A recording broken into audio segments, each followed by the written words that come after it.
হযরত আব্দুল্লাহ ইবনে ওমর নবী করিম সাল্লাল্লাহু আলাইহি ওয়াসাল্লাম থেকে ইরশাদ বর্ণনা করেন, নবী বলেন, মা মিন মুসলিমিন, এত সব মুসলমানের মধ্য থেকে যদি কোন মুসলমান, আমরা সবাই মুসলমান না হিন্দু, এত সমস্ত মুসলমানের মধ্যে যখন কোন মুসলমান ইয়ামুতু মৃত্যুবরণ করে ফি ইয়াউমাল জুমাতি, জুমার দিন, আও লাইলাতাল জুমাতি, অথবা জুমার রাতে, আজকে কি রাত, জুমার দিন অথবা জুমার রাতে কেউ মৃত্যুবরণ করে, নবীজি বলেন ইল্লা ওয়াকাহুল্লাহু ফিতনাতাল কবরি, জুমার রাতে অথবা জুমার দিনে ইন্তেকালের কারণে আল্লাহ রাব্বুল আলামিন এই জুমার দিনের বরকতে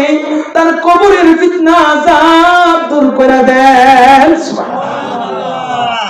তাহলে এই দিনের বরকত আছে। আল্লাহর নবী সাল্লাল্লাহু আলাইহি ওয়াসাল্লাম বলছেন, শুক্রবার দিনটা বড় দামি রে, শুধু দিন নয়, শুক্রবারের রাত্রটাও দামি, শুক্রবারের রাত্রটাও গনিমত। নবীজি সাল্লাল্লাহু আলাইহি ওয়াসাল্লামের এই হাদিসের ব্যাখ্যায় মোল্লা আলী কারি রাহমাতুল্লাহি আলাইহি বলেন, আল্লাহ রাব্বুল আলামিন বিশেষ কিছু দিনের মধ্যে জাহান্নামের আগুনে জ্বালানো বন্ধ করেন। তার মধ্যে রমজান মাস আর হইল প্রতিটা জুমাবারে আল্লাহ রাব্বুল আলামিন জাহান্নামে জ্বালায় না, বলেন সুবহানাল্লাহ। জুমাবারে যাই হোক, আমি আপনাদের সামনে সূরাতুন নিসার 36 নম্বর আয়াত তেলাওয়াত করেছি। ওই আয়াতে আল্লাহ রাব্বুল আলামিন প্রথমে আল্লাহ তাআলা নিজের হকের কথা বলতেছেন, তারপরে বান্দার হকের কথা বলতেছেন। আল্লাহ বলেন, ওয়াবুদুল্লাহ, তোমরা আমি আল্লাহর ইবাদত করো, উপাসনা করো তোমরা আল্লাহ, ওয়ালা তুশরিকু বিহি শাইআ, আল্লাহ বলেন আমি আল্লাহর সাথে তোমরা কাউকে শরীক করিও না। আল্লাহ তাআলা এই আয়াতের মধ্যে প্রথমে নিজের হকের কথা বলতেছেন, তারপরে আল্লাহ তাআলা মানব জাতির হকের কথা বলতেছেন। মুফাসসিরিনে কেরাম বলেন, যদি কেউ এই আয়াতের উপরে আমল করে সে তার ব্যক্তিগত জীবন, সামাজিক জীবনে শান্তি পাবে, বলেন সুবহানাল্লাহ। এবং এই আয়াতের হুকুম আমাদের ব্যক্তিগত জীবনেও দরকার এবং সামাজিক পারিবারিক সব ক্ষেত্রে এই আয়াতের তাফসীর দরকার। এই আয়াতের মধ্যে প্রথমে আল্লাহ বলতেছেন, ওয়াবুদুল্লাহ, বান্দা গোলামি করবা, আমি আল্লাহর গোলামি কার করব? আর জোরে আল্লাহ, আর জোরে। আরে মালিকরে ডাকতে কি তোমাদের মজা লাগে না? আল্লাহ আপনার প্রতিটা ভক্তে ভক্তে ডাকেন, মুসলমান তোমার কেন মালিকরে ডাকতে মজা লাগে না?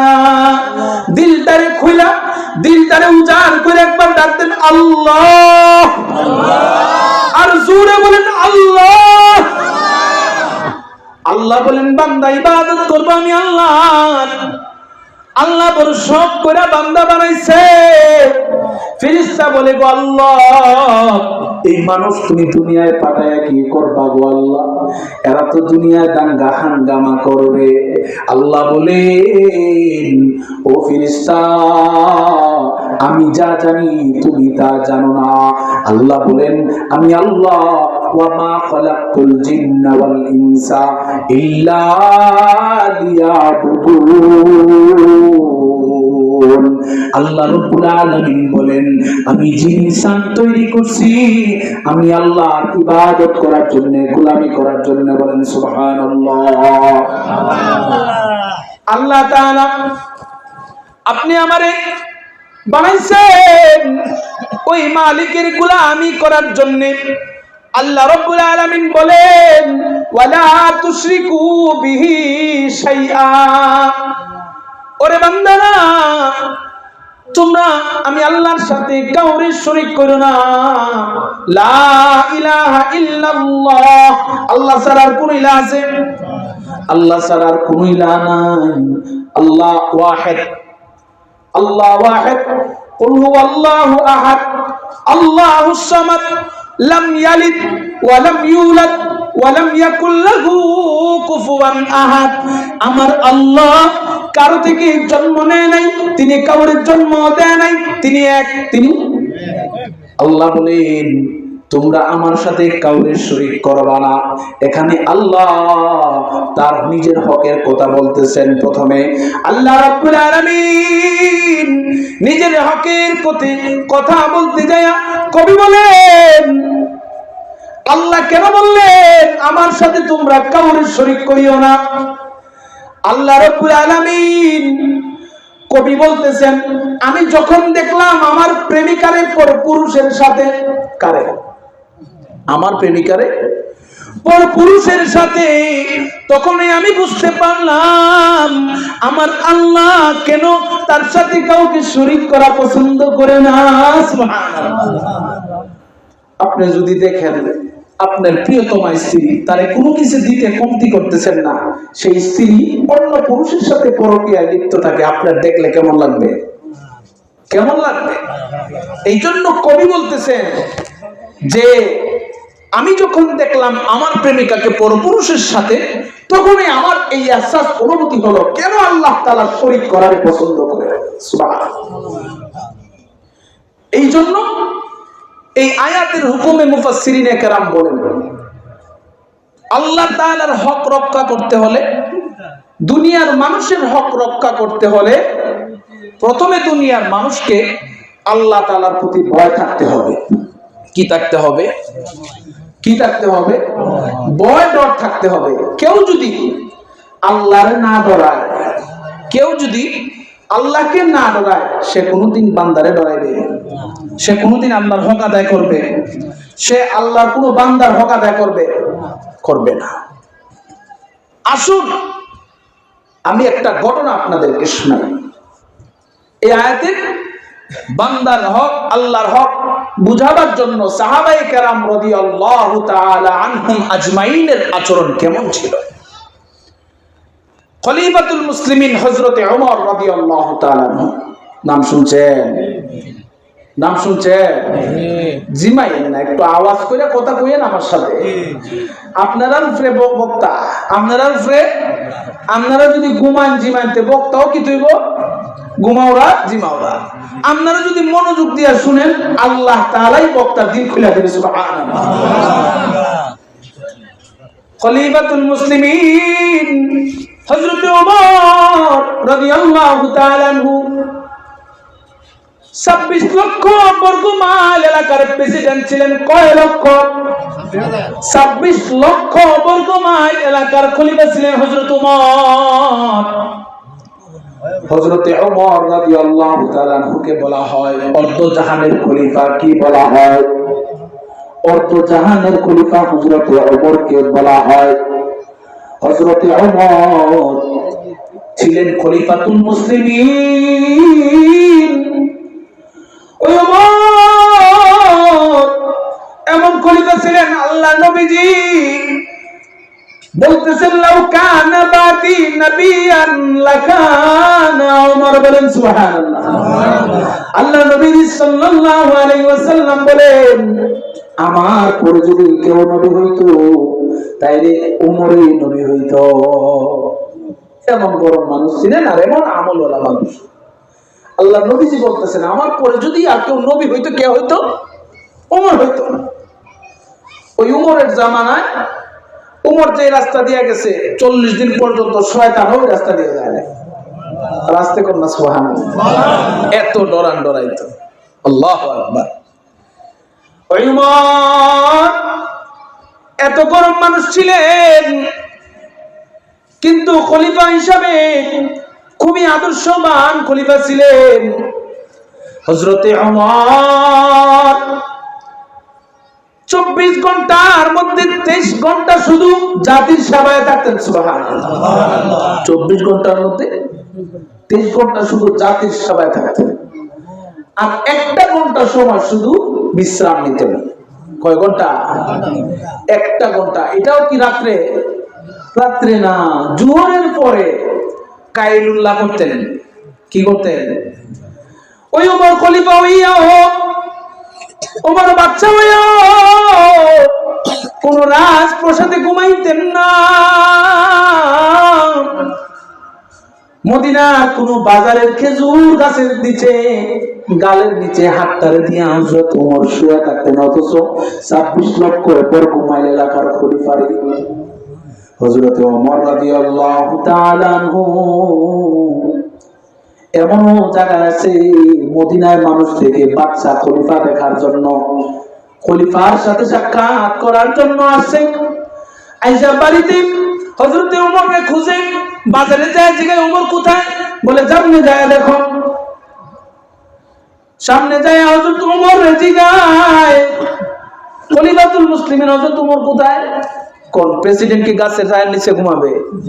কত বডিগার্ড থাকবে, কত সৈন্য সামন্ত সামনে পিছনে লাগানো থাকবে, কিন্তু হযরত ওমর একটা খেজুর গাছের নিচে। এমন অবস্থায় উনি আবার চিরা পাড়া কাপড় কিনতে বড় পছন্দ করতেন। চিরা তালি দেওয়া কাপড় সবচাইতে বেশি ছিল হযরত ওমরের জামা। সুবহানাল্লাহ। হযরত ওমর রাদিয়াল্লাহু তাআলা মানুষ সফর থেকে এসে হযরত ওমরের খুঁজত, সাদা সিধা চিরা পাড়া কাপড় দিকা জিগাইতো ওমর কই? সুবহানাল্লাহ। ঘটনা ক্রমে একদিন এক ব্যক্তি আসছে হযরত ওমর রাদিয়াল্লাহু তাআলা আনহুর সাথে সাক্ষাৎ করার জন্য। হযরত ওমরের সাথে কথা বলার জন্য কোন এক বিষয়ের ব্যক্তি আসছে। আয়েশা বাড়িতে বলতেছে, ওমর কোথায়? বলে হযরত ওমর তো পানি আনতে বের হইছে। সুবহানাল্লাহ। হযরত ওমর কলসি নিয়ে বের হইছে পানি আনতে। ওই লোকটা কুয়ার পারে যায় দেখে হযরত ওমর নিজ হাতে কুয়া থেকে পানি উঠাইয়া কলসি ভরতেছে। অথচ তিনি 26 লক্ষ বর্গ মাইল এলাকার বাদশা ছিলেন, খলিফা ছিলেন। ওই লোকটা হযরত ওমরের সাথে দেখা করার জন্য আসছে। ওনারা তো গণভবনের মতো কোনো ভবনে থাকতেন না, ওনাদের সামনে পিছনে কোনো বডিগার্ড থাকতো না, একদম সাদা সিধা জিন্দেগি। হযরত ওমর কান্না করতে নাই, আমি যদি একটা গাছের পাতা হইতাম ছাগলে খাইয়ে ফেলতো, হিসাব শেষ। কিন্তু আমি মানুষ হইলাম, মালিকের কাছে তো আমার দাঁড়াইতে হবে। হযরত ওমর রাদিয়াল্লাহু তাআলা আনহু একদিন ওই কুয়া থেকে পানি উঠায়া নিয়ে আসতেছে। এমন সময় ওই ব্যক্তিটা গেল, যা বলে খলিফাতুল মুসলিমিন, আপনার সাথে আমার জরুরি কিছু কথা ছিল। এমন সময় হযরত ওমর বলেন, বলো তুমি কি বলবা? বলে ওমর রাদিয়াল্লাহু তাআলা আনহু, আপনি আপনার মাথার উপরে কলসি নিয়ে রাখছেন, আমার কথাটা যদি একটু লম্বা হয়ে যায়, আর লম্বা হয়ে যাওয়ার কারণে আপনার যদি কষ্ট হয়, এটা আমার জন্য অপছন্দদায়ক হবে। ওমর, আপনি দয়া করে একটু কলসিটা নিচে নামায়া বসেন। ওমর রাদিয়াল্লাহু তাআলা আনহু এবার জমিনে বসলেন। বৈশা কলসিটা জমিনে না রাখা পায়ের হাঁটুর উপরে রাখছেন। কোথায় রাখছেন? হাঁটুর উপরে রাখছেন। ওই লোকটা আবার বলতেছে, ওরে ও খলিফা, আপনি আপনার হাঁটুর উপরে কলস রাখছেন। খলিফা গো, আমি এখনো আপনার সাথে যে কথা বলবো, যদি আপনার কষ্ট হয়ে যায়, আমি কথা বলতে শান্তি পাবো না। রাগী মানুষ সেইটা গেছে। রাগী মানুষ কি করছে? সেইটা গেছে। আয় আপনি কি বলেন বলেন। হযরত ওমর বলেন, ওই লোকটা বলতেছে, হুজুর আপনি কলসিটারে জমিনে রাখেন, তারপরে আপনার সাথে কথা বলি। হযরত ওমর ডাক দিয়া বলে, ও ভাই শুনো, বারবার তুমি আমারে বলতেছো কলসিটা নিচে রাখার জন্য, বাইরে তুমি তাকায় দেখো, এখনো কলসির নিচ দিয়া টপ টপ করে পানি পড়তেছে। ও ভাই, এই কলসিটা যদি আমি জমিনের উপরে রাখি, এই কলসের নিচে কিছু ধুলা মাটি লাগবে, আর এই মাটি নিয়ে আমি ঘরে যাব। কাল হাসরে যদি আমার মালিক আমার জিগায়, ওরে ওমর, তোমারে খলিফা বানাইছি, কিন্তু তুমি তোমার আরেক ভাইয়ের জমির মাটি কলসের নিচে লাগাই নিয়ে আসো। সুবহানাল্লাহ। কাল হাসরে যদি আল্লাহ আমারে ধরে রে, ও ভাই, আমি আল্লাহ তাআলার কাছে কি জবাব দিব? কেমন ভয় তাদের মধ্যে ছিল, কেমন বান্দার হকের ব্যাপারে তারা চিন্তিত ছিলেন, কেমন চিন্তিত ছিলেন। ওমর বলেন, এই সামান্য মাটি আমার আল্লাহ তাআলার কাছে নিয়ে কাজ করায় দাঁড় করাবে, এমন ভয় তাদের মধ্যে ছিল। আমরা সমাজে অন্যের আইল কাটতে শুরু করে এরকম লোক আসেনি? আইল কাটতে শুরু করে এরকম লোক আসেনি? আছে। আরেকজনের শশা খেতের শশা চুরি করে এরকম লোক আসেনি? মরিচ গাছ মরিচ তুলে নিয়ে আসেনি এরকম লোক? আরেকজনের দুনিয়া তুলে নিয়ে আসে এরকম লোক আসেনি? আছে। বাইরে বাইত গায়ে এরকম লোক আসেনি? হ্যাঁ, সম্পত্তি নিয়ে আপন বাইরে বাইরে ফেলায় দেয়, এরকম ভাই আসেনি? আছে। নিজেরা সম্পত্তি সব ভাগ করে নিয়ে যায়, বোন যে কয়েকটা আছে 20 বছরে খবর লয় না, এরকম ভাই সমাজে আসেনি? দরবনে আল্লাহ, আল্লাহ কি করবো নে? দরবনে। আল্লাহু আকবার। কেমন ভয় তাদের মধ্যে ছিল। আরেকটা ইরাকের এক বাদশা ছিলেন, যার নাম ছিল বাদশাহ নওশেরওয়াহ। কি নাম? খুবই প্রখর মেধার ছিলেন, খুবই ব্রেইনওয়ালা মানুষ ছিলেন, বিচারের দিক দিয়ে খুবই চৌকুশ মানুষ ছিলেন। বাদশাহ নওশেরওয়ার জামানায় দুই ব্যক্তি, এক ব্যক্তি আরেক ব্যক্তির কাছ থেকে ঘর বানাবে এই উদ্দেশ্যে জমি কিনছে। কি কিনছে? জমিন কিনছে। তো যে ব্যক্তি কিনছে ওই ব্যক্তি ফাউন্ডেশন দিয়ে ঘর করবে, এই জন্য জমি খনন করতেছে। কি করতেছে? জমিন খনন করতে যায় দেখে জমি কিছু যখন খনন করছে, ভিতরে স্বর্ণের কলসি। ভিতরে কি? স্বর্ণের কলসি। ওই ব্যক্তি স্বর্ণের কলসি এবার উঠাইলো, উঠায় সাইরা আমরা হইলে কি করতাম?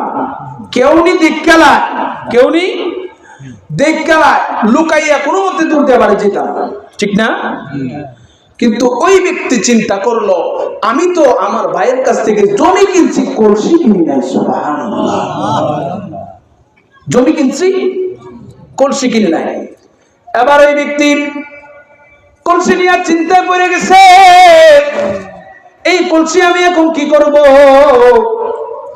দৌড়াইয়া যার কাছ থেকে জমিন কিনছে তার কাছে গেছে, যা বলে, ভাই আমার, আমি তো আপনার কাছ থেকে জমি কিনছি, কলস কিনি নাই। ও ভাই, তুমি দয়া করে আমার মাথা থেকে কলসের বোঝাটা নামায়া তোমার হাতে নাও। ওই লোক আবার কেমন আল্লাহওয়ালা, কেমন আল্লাহর ভয়। ওই ব্যক্তি বলতেছে, ও ভাই, তোমার কাছে আমি জমিন বেচছি, তোমার কাছে আমি জমিন শুধু বেশি নাই, আসমান পর্যন্ত এবং 7 জমিনের নিচ পর্যন্ত সবকিছু তোমার কাছে বেচছি। সুবহানাল্লাহ। তোমার সব 7 জমির নিচে যা আছে তাও বেচছি, 7 জমির উপরে যা আছে তাও বেচছি। লাগছে ঠালা ঠেলি, লাগছে কি ঠেলা ঠেলি। আমরা হইলে করতাম কি? টানা টানি। কি করতাম? আমরা কইতাম যে তোমার থেকে আমি জমি কিনছি, তোমার কাছে আমি জমি বেচছি, কলসি তো বেচছি না, কইতাম নি?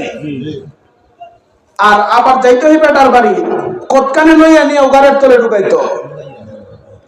এবার পরস্পরের মধ্যে লাগছে ঠেলা ঠেলি, দৌড়ে সময় চলে যায় বাদশাহ নওশেরওয়ার কাছে। বাদশাহ নওশেরওয়ার কাছে যায় বলতেছে, বাচ্চা, আমি তার কাছ থেকে জমিন কিনছি। বাচ্চা গো, আমি তো তার কাছ থেকে কলস কিনি না। আরেকজন বলতেছে বাচ্চা আমি তার কাছে জমি দিচ্ছি আসমান থেকে আসমান পর্যন্ত এবং 7 জনের নিচ পর্যন্ত সব তার কাছে বিক্রি করে দিচ্ছি। এবার বাচ্চা নৌসেরওয়া তাদের মধ্যে বিচার কায়েম করলেন। কি বিচার? বলতেছেন এই মিয়া তোমার কি উপযুক্ত, তোমার ছেলে মেয়ে কয়জন? একজন যিনি কি করছে কিনছে ওই বেটা বলতেছে যে আমার উপযুক্ত একজন ছেলে আছে। কি আছে? উপযুক্ত কি আছে? ছেলে আছে। আর বিক্রেতা বেটারে জিজ্ঞাসা কি তোমার কি আছে? কয় আমার একলা মেয়ে উপযুক্ত। বাচ্চা নৌসেরওয়া এবার চিন্তা করলেন প্রখর বুদ্ধিমান, এই বিচার আমি কেমনে করব? উভয়ের ভিতরে আল্লাহ তাআলার ডর, উভয়ের ভিতরেই মালিকের ভয়, আমি এখন তাদের বিচার কেমনে করব? বাচ্চা নৌসেরওয়া তাদেরকে জিগাইলেন। একজন বলল আমার উপযুক্ত ছেলে আছে, আরেকজন বলল আমার উপযুক্ত মেয়ে আছে। বাচ্চা নৌসেরওয়া আবার ডাক দিয়া বলেন ও ভাই, দ্বন্দ্বের কোনো দরকার নাই, তোমরা তোমাদের ছেলে মেয়েদের বিবাহ পড়ায় দাও, আর মাঝখান দিয়া এই কলস বিক্রি করে যা টাকা আছে তাদের বিবাহের মধ্যে খরচে লাগায় দাও। সুবহানাল্লাহ। কেমন তাদের তাকওয়া ছিল, কেমন বই ছিল! আমাদের ভিতরে কি বই আছে? আমাদের ভিতরে কি এই বইটা নাই? শুধু তাই না, তাম বাংলাদেশে শুরু থেকে শেষ পর্যন্ত শুধু ষড়যন্ত্রের শিকার, ষড়যন্ত্রের শিকার। এই বাংলাদেশটা পর পর অত্যাচারে জর্জরিত হচ্ছে। মানুষের দিলে তাকওয়া আল্লাহ তাআলার ভয় আছে বিদায় এখন পর্যন্ত বাংলাদেশের আনাচে কানাচে কোরআন মাহফিলের তাফসীর গুলো হয়, ঠিক কিনা? কিন্তু যদি মানুষের ভিতরে বহির্বিশ্বের কাছে পরিচয় করায় যে আমরা তো 99% মুসলমানের দেশ, আমরা দাবি করি এটা মুসলিম কান্ট্রি, কিছু ডান বাম নাস্তিক মুরতাদ আইসা লামছে, তারা বহির্বিশ্বে মানুষের কাছে পরিচয় করায় আমরা ধর্ম নিরপেক্ষ দেশ। আমরা কি নিরপেক্ষ দেশ? আমরা কি ধর্ম নিরপেক্ষ দেশ না ইসলামওয়ালা দেশ? এই সমস্ত কার্যকলাপ যারা করে তাদের মিশন হলো আমাদের সবাহি মক্তব, সকালের মক্তবগুলারে বন্ধ করে দেওয়া। বলেন না, সকালের মক্তবগুলারে কি করে দেওয়া? আগে দেখতাম মক্তবগুলা ছাত্ররা রমরম করতো, আর এখন জানুয়ারি মাস আসছে তো ওই ভাদ্র মাসের কুকুরের মতো কিছু লাফাবে, কিন্ডারগার্টেন খুইলা সাইরা সকাল 7টা থেকে প্রাইমারি স্কুলে পড়াইবার সিস্টেম করে কোরআন শিখাইবার রাস্তাটা রেখেছে বন্ধ করে। আসেনি এরকম? আপনারা গ্রাম অঞ্চল কেমন নাই নাকি? তা আসেনি এরকম? এখন কি করছে, কিন্ডারগার্টেন খুইলা 7টা থেকে বানাইছে স্কুল, কি কয় প্রাইভেট টিউশনি। ওই টিউশনি করাইতে যায়া মুসলমানের বাচ্চাগুলারে এই আকডুম বাগডুম ঘোড়াডুম সাজায়া আল্লাহ থেকে দূরে রাখতেছে, কোরআন থেকে দূরে রাখতেছে, মক্তব থেকে দূরে রাখতেছে, মূর্খ একটা জাতি উপহার দিতেছে তারা। শুধু কি জেনারেল শিক্ষায় শিক্ষিত হলে মানুষ শিক্ষিত হয়ে যায় না সর্বশিক্ষার প্রয়োজন আছে? বলেন না, সর্বশিক্ষার প্রয়োজন আছে কিনা? যেই বাপ তার সন্তানদের নামাজ পড়ার মতো কোরআন শিক্ষা দেয় নাই, ওই বাপরে আল্লাহ ধরবনি। এই জন্য বাবাজিরা আমার, কাল হাসরে আপনার সন্তান আল্লাহ তাআলার কাছে ডাক দিয়া বলবে আল্লাহ, আমি আমার বাবার কাছে যা চাইছি বাবা আমারে সব দিছে। আল্লাহ গো, আমি আমার বাবার কাছে মোটরসাইকেল চাইছিলাম, বাবা মোটরসাইকেল দিছে। আমি আমার বাবার কাছে সম্পত্তি চাইছি, আমার বাবা আমার সম্পত্তি দিছে। ও আল্লাহ, আমার যখন বিবাহের বয়স হয়েছে আমার বাবা আমার এই বউ দিছে ঠিকই। ও আল্লাহ, আমার যখন টাকা পয়সার প্রয়োজন হয়েছে আমার বাবা আমার এই টাকা পয়সা দিছে গো আল্লাহ। কাল হাসরের সন্তান বাবারে আল্লাহর কাঠগড়ায় দাঁড়াইয়া বলবে ও আল্লাহ, এত সব কিছু দিছে কিন্তু আমার বাবা আমার কোরআন শিক্ষা দেয় না। ধরবেন না আল্লাহ তাআলা, কোন উপায় আছে ছাড়া? আল্লাহর রাসূল সাল্লাল্লাহু আলাইহি ওয়াসাল্লাম বলেন, কিয়ামতের দিন সর্বপ্রথম কিসের বিচার হবে? আউয়ালু মা ইউহাসাবু বিহিল আবদু ইয়াউমাল কিয়ামাতিস সালাহ। কিয়ামতের দিন সর্বপ্রথম বান্দার নামাজের হিসাব হবে। নামাজ পড়তে হলে ফরজ পরিমাণ তেলাওয়াত আছে কিনা নাই? ফরজ পরিমাণ কোরআন পড়তে হয় কিনা? পড়তে হয় কিনা? আপনি যদি এতটুকু কোরআন আপনার সন্তানদের শিক্ষা না দেন, আল্লাহ ওই দিন ভালো করে দিব, আল্লাহ ওই দিন ভালো করেই ধরব। আল্লাহ রাসূল সাল্লাল্লাহু আলাইহি ওয়াসাল্লাম বলতেছেন, আনাস রাদিয়াল্লাহু তাআলা আনহু قال قال رسول الله صلى الله عليه وسلم إن الذي ليس في جوفه شيء من القرآن كالبيت الخرب। হযরত আনাস রাদিয়াল্লাহু তাআলা আনহু বলতেছেন, যে ব্যক্তির দিলের ভিতরে কোরআন নাই, যে ব্যক্তি কোরআন পড়ে না, আল্লাহ রাব্বুল আলামিন ওই ব্যক্তির দিলটারে নবীজি ঘোষণা করছেন বিরাঙ্গরের মতো। কি ঘরের মতো? বিরাঙ্গর কেমন ঘর? যেই ঘরে বাস করে জিন, যেই ঘরে গান্নাপের অবস্থা খারাপ হয়ে আছে, মাকড়সার বাসানি অবস্থা খারাপ হয়ে আছে, ওই ঘরটা দেখতে যেরকম ভয়ঙ্কর, যার দিলের মধ্যে কোরআন নাই, রাসূল হাদিসের ভাষায় তার দিলটারেও বলছে এরকম বিরাঙ্গর। বলেন না নাউজুবিল্লাহ। এই জন্য সন্তানদের কোরআন শেখানোর প্রয়োজন আছে কিনা? নাই, আছে। স্কুলে পড়াইবেন, অসুবিধা নেই। আগে তারও উপযুক্ত কোরআন শিখা, নামাজের মাসলা মাসাইল শিখা, মাদ্রাসায় যতটুকু পড়াইবার পড়ান, দ্বীনি শিক্ষা দিয়া তারপর অন্য লাইনে যা। তারপরে কি করে? অন্য লাইনে যা। তো মেরে ভাই দুস্থ আর বুজুর্গ, তো আমি যে আয়াত পড়তেছিলাম, ওই আয়াতে আল্লাহ রাব্বুল আলামিন বলতেছেন, যার ভিতরে আল্লাহ তাআলার ভয় আছে সে আল্লাহর হক আদায় করবে, বান্দার হক আদায় করবে। আল্লাহর হকের ক্ষেত্রে আল্লাহ বলছেন, প্রথমে কি করবা? আমি আল্লাহর ইবাদত করবা, নামাজ, রোজা, হজ, যাকাত এগুলো সব তোমরা আদায় করবা এবং আমার সাথে তোমরা আর কাউকে শরীক করো না। এরপরে আল্লাহ তাআলা বলতেছেন বান্দার হকের কথা। বান্দার হকের কথা আল্লাহ তাআলার পরে আল্লাহ তাআলা সর্বপ্রথম যাকে প্রায়োরিটি দিয়েছেন তিনি হলেন মা বাবা। তিনি হলেন, আল্লাহ বলেন ওয়া বিল ওয়ালিদাইনি ইহসানা। আল্লাহ রাব্বুল আলামিন বলেন তোমরা তোমাদের মা বাবার সাথে সৎ ব্যবহার করবা। মানুষ বন্ধু বান্ধবের সাথে ভালো ব্যবহার করে, ঘরের বাইরে নারীর সাথে যখন হারাম কথা বলে, বড় মজা লাগাইয়া মধুর মতো কথা বলে, বলে কি বলে না? বলেন না? নারীর সাথে যখন হারাম রিলেশনে যায় খুব মজা লাগায়, কথা কয়নি? কয় না? আরে কথা কয় না? কয়নি? কয় না?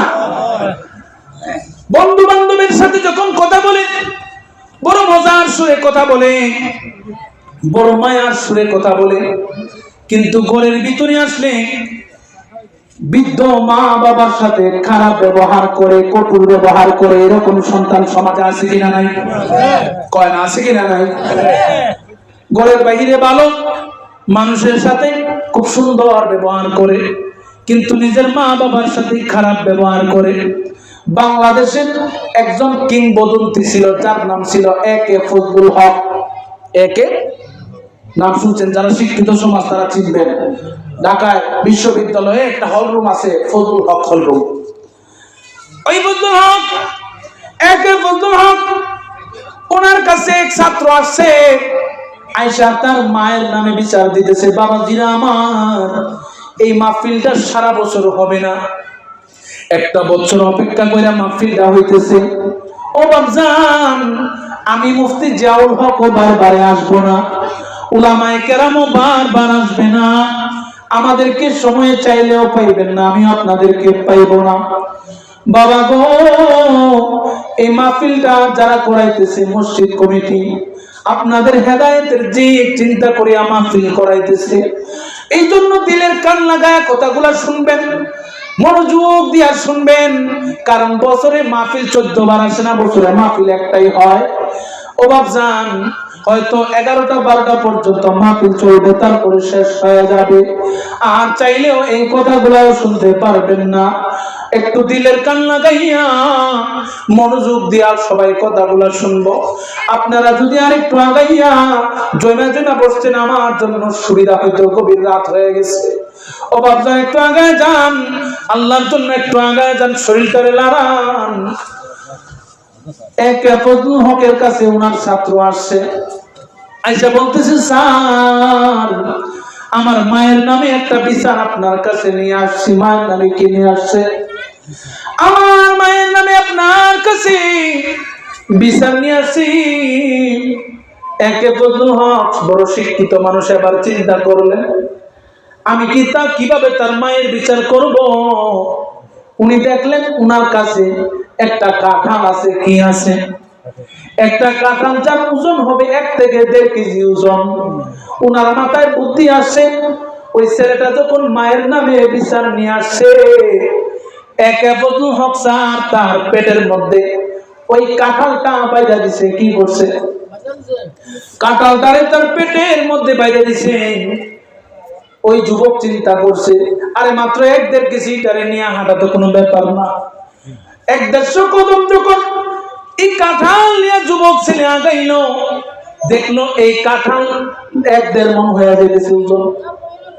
বোঝা যখন প্রথমে তুলে হালকাই লাগে, লইয়া যাইতে যাইতে বার হয় কিনা? ওই ছেলের পেটের মধ্যে যখন এত বড় কাঁঠাল পেটের মধ্যে বাইরে দিছে, ওই ছেলে 1-150 কদম যাওয়ার পর লাগে 1-1.5 মণ ওজন হয়ে গেছে। ওই সন্তানটার বুঝতে বাকি রইল না, আমার স্যার কেন আমার পেটের ভিতরে কাঁঠাল বাইরে দিছে। ওই ছেলেটা আবার চোখের পানি ফালায় কান্দে। সামান্য 1.5 কেজি ওজনের একটা কাঁঠাল আমি পেটে নিয়ে হাঁটতে পারলাম না। আমার মা কেমনে আমারে 10 মাস 10 দিন পেটের মধ্যে লইয়া চলছে। 1-150 কদম যাইয়াই ছেলে আর হাঁটতে পারে না, কান্দে। ছেলে বুঝতে পারলো আমার মা কেমনে 10 মাস 10 দিন পেটের মধ্যে কাঁঠাল পেটটারে নিয়া, এত বড় পেটটা নিয়া 10 মাস কেমনে আমার মা চলাফেরা করছে। রাত্রের বেলায় কেমনে আমার মা এত বড় পেট নিয়া ঘুমাইছে। ওই ছেলে কান্দে আর চিন্তা করে, আমার মা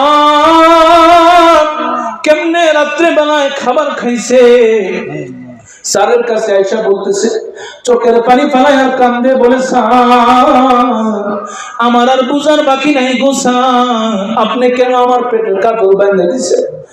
ওই ছেলে কান্দে আর বলে, ও স্যার আমার মা কেমনে আমার পেটে নিয়ে রান্না বান্না করে পরিবার চালাইছে। স্যার গো আমি মাপ চাই, আমার মা কোনো অপরাধ নাই, মা বাপের কোনো অপরাধ হয় না, সব অপরাধ সন্তানের। ওইখানে অনেকে বাবা আছো, অনেকে সন্তান আছো, একটা ছেলেও বুকের মধ্যে হাত দিয়া বলতে পারবে না যে মা বাবার সাথে কোনোদিন বেয়াদবি করো নাই। কম বেশ সবাই মা বাবার সাথে খারাপ ব্যবহার করছে, আচরণ করছে, কি করছে না? আল্লাহ রাব্বুল আলামিন নিজের কথার পরে বলতেছেন, নিজে মা বাবার কথা বলতেছেন, ওয়াবিল ওয়ালিদাইনি ইহসানা। আল্লাহ বলেন, ও বান্দা আমি আল্লাহ তোরে সৃষ্টি করছি, কিন্তু তুমি দুনিয়ায় আসছো তোমার মায়ের মাধ্যমে। তুমি দুনিয়া দেখছো, দুনিয়ার আলো বাতাস দেখছো তোমার মায়ের মাধ্যমে রে বাবা। রাত্রি বেলায় যখন তুমি ডান দিকে প্রস্রাব করে দিছো, শীতের কনকনে রাত, তোমার মা তোমারে ফালাইয়া দেয় নাই, ওই প্রস্রাবের মধ্যে কাপড়টা জমাইয়া